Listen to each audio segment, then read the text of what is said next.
Bismillahirrahmanirrahim. Assalamualaikum warahmatullahi wabarakatuh. Ya, yang terhormat Bapak Ibu Guru beserta karyawan SD Muhammadiyah Pajangan 2. Alhamdulillahirrahmanirrahim. Marilah sebelumnya kita panjatkan puji syukur kepada Allah Subhanahu wa taala di mana siang hari ini walaupun mungkin ngantuk ya, tapi kita tetap semangat untuk mengadakan kelompok belajar SD Muhammadiyah Pajangan 2 yang baru pertama kali ini mungkin kita laksanakan secara resmi nanti ya dibuka untuk aktivasi pertama, yaitu aktivasi komunitas kegiatan komunitas belajar Muhammadiyah Pajangan 2 ya. Kenapa kita membentuk komunitas belajar? Sudah tahu Bapak Ibu? Belum. Oh belum. Tapi sudah pernah mendengar ya komunitas belajar? Ya, sepertinya kita sudah pernah melakukan hampir setiap saat kita bertemu. Nah itu sudah membahas segala sesuatu yang terjadi di sekolah, itu sudah merupakan komunitas belajar.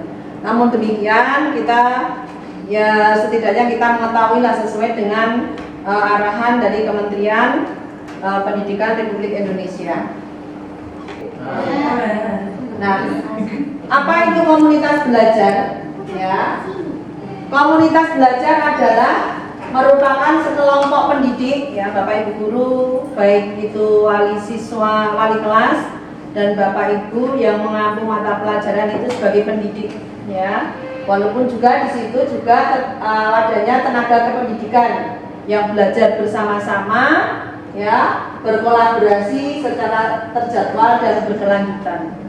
Nah, seperti itu. Jadi kita berkumpul di sini itu tidak hanya pendidik saja, tapi stakeholder yang ada di sekolah ini semuanya berkumpul untuk membahas segala sesuatu yang perlu kita kerjakan.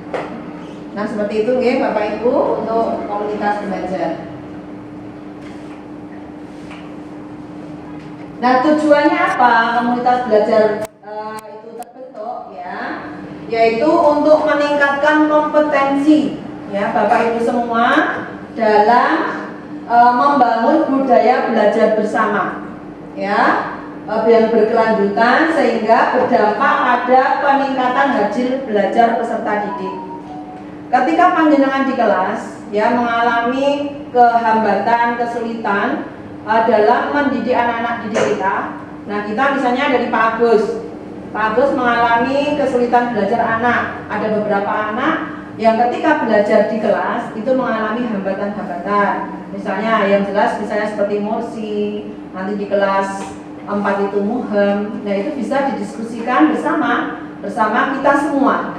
Dia tahu mengatasi anak-anak yang seperti ini. Nah, nanti kita bisa menimba ilmu, baik itu misalnya nanti Pak Hari membuka YouTube saya yang isi tentang mengatasi masalah-masalah anak. Nah, itu bisa dibahas di kombel tersebut. Masalah yang lain apa? Misalnya kalau keterangan apa-apa. Nah, yang terjadi di kelas itu nanti bisa diberikan materi. Ya, salah satu guru mungkin yang berpengalaman, misalnya Miss Ratna ikut di kombel.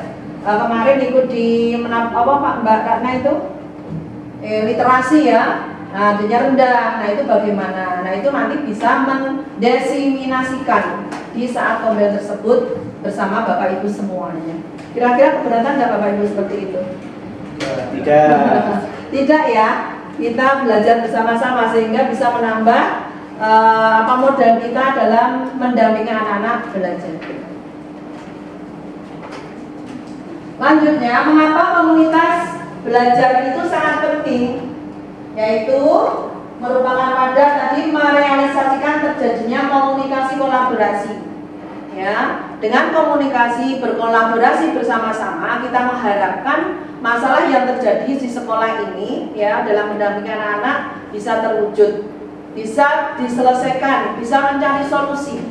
Ya, bagaimana mengatasi hal-hal yang terjadi setelah ini sehingga nantinya ya itu akan membawa sekolah ini lebih maju, lebih sekolah yang menyenangkan dan seterusnya. Seperti itu. Yang kedua, belajar bersama tentang hal apa saja yang berhubungan dengan belajar mengajar di sekolah. Ya, itu.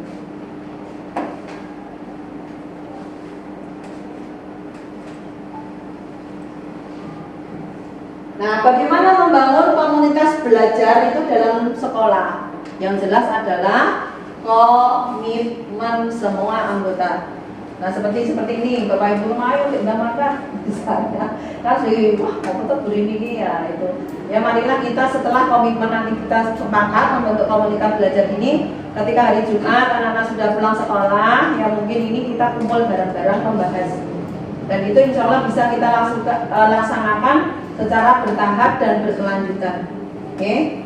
Harusnya itu setiap minggu dan insya Allah kita bisa melaksanakan walaupun hanya setengah jam. Kita bertemu, kita menambah ilmu, juga menyelesaikan masalah-masalah yang ada di sekolah ini. Kira-kira keberatan nggak Bapak Ibu?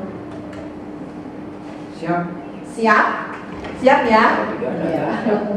Harus siap lah. Bersama. Hal apa saja yang wajib dalam komunitas belajar itu? Satu, tim, ya tim semua, baik ibu guru dan karyawan. Yang kedua, menetapkan kurikulum pada setiap tahapannya. Misalnya sekarang, nah sekarang kan baru aktivasi ya, Kombel di Mupada. Yang kedua besok Bu, misalnya saya pengen mengisi, sebetulnya saya ingin sekali menyampaikan tentang gerakan sekolah menyenangkan. Nah saya punya, ya ikutlah kemarin ya di mengkaji gerakan sekolah menyenangkan di Yogyakarta kemarin. Nah itu akan saya destinasikan kepada Bapak Ibu semuanya. Saya sudah siap, Jumat depan ya saya akan mengisi itu. Nah itu jenengan siap. Mungkin besok Miss Ratna ya, besok ada guru Pak Bang, guru penggerak. Nah itu bisa disampaikan pada Bapak Ibu semua. Pak Purwo kemarin ikut BIMTEK PTK. Terus Mbak siapa lagi? Bu Nina ya. Nah, depannya seperti itu. Selanjutnya adalah menerapkan kurikulum sudah. Yang ketiga, memantau pembelajaran siswa dengan proses penilaian. Nah, itu berhubungan dengan 45 itu berhubungan dengan pembelajaran sehari-hari. Oke, Bapak Ibu. Nah, saya selalu menekankan bahwa ketika panjenengan sudah melaksanakan pembelajaran, itu kan biasanya mengambil nilai-nilai itu tidak hanya secara numerik ya, nilai 89 tidak, tapi juga penilaian secara menyeluruh karakter, itu juga penilaian. Nah dari situ kita berkumpul seperti kemarin 1 bulan sekali biasanya kita mengadakan evaluasi. Ya evaluasi penilaian tidak hanya nilai tok, tapi dari nilai karakter anak, kebiasaan anak, juga nilai-nilai itu. Nah itu akan dilanjutkan bagaimana selanjutnya dengan adanya bukti penilaian tersebut. Nah ketika misalnya kalau ulangan saja, nah itu jenengan harus menilai itu, terus menganalisis. Dari proses pembelajaran itu menganalisis anak-anak yang misalnya yang ilmu pengetahuan itu kok kurang, jenengan menilai diri sendiri kembali dari proses pembelajaran, terus penilaian itu berapa persen hasil kemampuan anak setelah melakukan proses pembelajaran. Dan jenengan harus analisis langkah selanjutnya apa.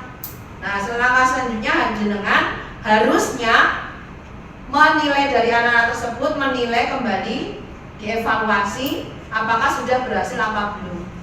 Nilai berhasil apa belum itu jenengan kan misalnya nilai itu kalau sekarang Mbak S, gantinya KKM itu namanya apa?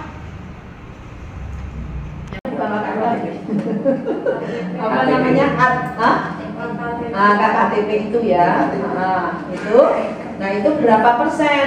Dari misalnya dari batasan nilai ya 8 sampai 10, 100 ya 80 sampai 100 itu berapa? Yang rendah berapa? Nah itu bisa dinilai. Berarti nilainya kok masih di bawah standar 7 kok lebih banyak, artinya pembelajaran itu secara prosesnya belum berhasil dan jenengan harusnya mengulang kembali. Itu tidak masalah.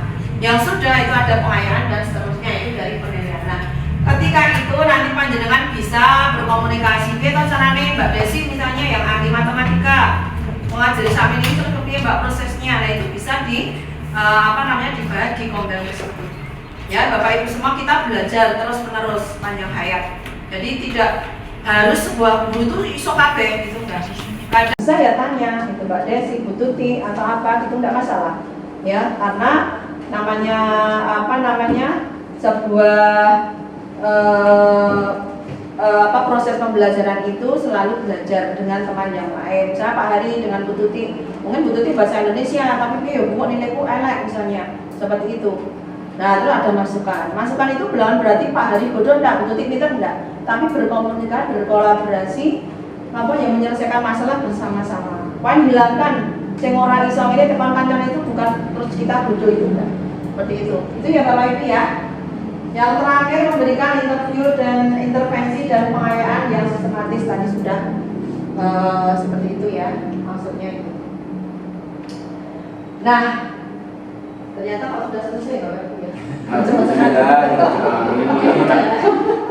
Nah, Bapak Ibu semuanya, ya tiap langkah dan usaha yang tercatat dalam sejarah itu mencerminkan tekad dan semangat kolektif ya kita. Ya itu bahwa apa yang kita lakukan, ya apa yang panjenengan laksanakan yang kita lakukan itu menjadi sejarah panjenengan. Ketika panjenengan itu mendidik anak-anak didik kita itu dengan baik, membuat sejarah pada mereka, nah itulah yang ternilai baik di dunia dan akhirat. Nah, tepuk tangan untuk kita semua. Alhamdulillah, ya semoga dengan adanya Komber Mupada ini akan membawa secercah, ya, Amin. secercah cahaya bagi perubahan Indonesia. Amin. Assalamualaikum warahmatullahi wabarakatuh. Waalaikumsalam.